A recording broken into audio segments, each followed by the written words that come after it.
મુખ્યમંત્રી ભૂપેન્દ્ર પટેલ અમદાવાદમાં કાંકરિયા કાર્નિવલનો કરાવશે પ્રારંભ। મુખ્યમંત્રીએ કહ્યું, કાર્નિવલના આયોજનનો મુખ્ય ઉદ્દેશ સામાન્ય પરિવારોને પણ સપરિવાર આનંદ પ્રમોદના પૂરતા અવસરો પૂરો પાડવાનો। કાર્નિવલમાં યોગ, લોક ડાયરા, લેસર શો સહિત વિવિધ કાર્યક્રમોનું આયોજન।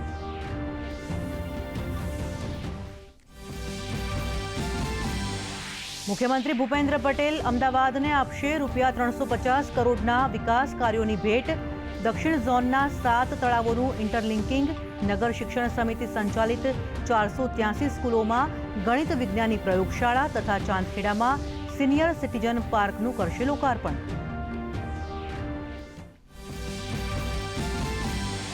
જેઠાભાઈ આહિરે ગુજરાત વિધાનસભાના ઉપાધ્યક્ષ પદેથી આપ્યું રાજીનામું।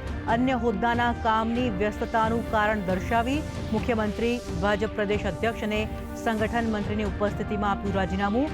અધ્યક્ષ શંકરભાઈ ચૌધરીએ કર્યો રાજીનામાનો સ્વીકાર।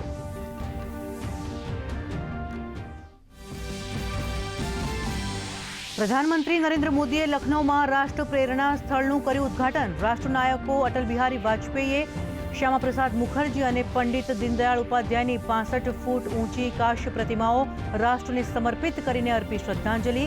કમળ આકારના મ્યુઝિયમનું કર્યું નિરીક્ષણ।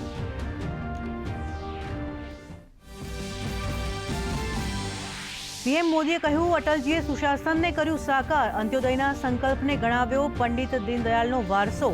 તો સદૈવ અટલ સ્મારક ખાતે રાષ્ટ્રપતિ, ઉપરાષ્ટ્રપતિ અને પ્રધાનમંત્રી નરેન્દ્ર મોદી સહિત મહાનુભાવોએ અર્પણ કર્યા શ્રદ્ધાસુમન।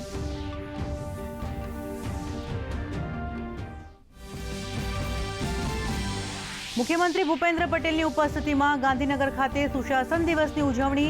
ભારત રત્ન અટલજીની પ્રતિમાનું કરાયું અનાવરણ।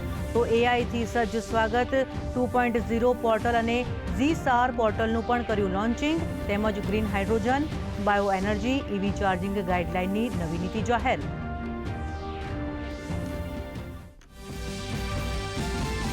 સાંસદ ખેલ સમાપન સમારોહમાં વર્ચ્યુઅલ માધ્યમથી જોડાયા પીએમ મોદી। ખેલાડીઓની સિદ્ધિને બિરદાવી।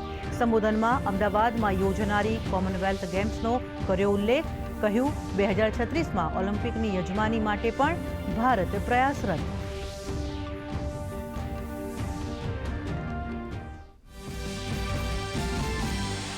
સાંસદ ખેલ મહોત્સવના સમાપન પ્રસંગે રાજ્યના વિવિધ વિસ્તારોમાં યોજાયા કાર્યક્રમ।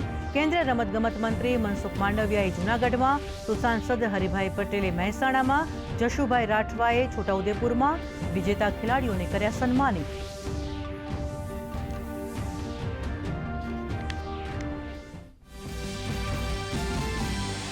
રાજ્યમાં ઠંડીનો ચમકારો વધ્યો। નલિયા ફરી એકવાર 10.3 ડિગ્રી સાથે ઠર્યું। ભુજ, ડીસા અને વડોદરામાં તાપમાન ઘટીને 13 ડિગ્રી। આગામી દિવસોમાં રાજ્યમાં તાપમાનમાં ઘટાડો થવાની હવામાન વિભાગની આગાહી।